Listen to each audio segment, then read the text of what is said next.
Ready to tap into the massive audience on Amazon without leaving Shopify?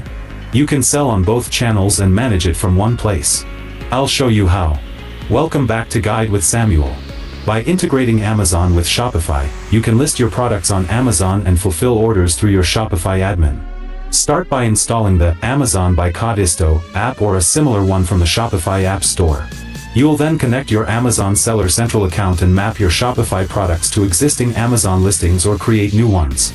The app will sync inventory and orders between the two platforms, helping you avoid overselling. A crucial pro tip: be mindful of your fulfillment method.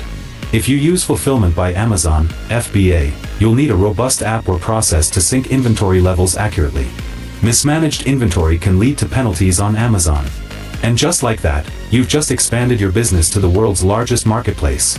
A multi-channel strategy is key to rapid growth. Are you planning to use FBA or fulfill orders yourself? For your final question, subscribe for our next video on how to connect Shopify to your Etsy shop. Thanks for watching.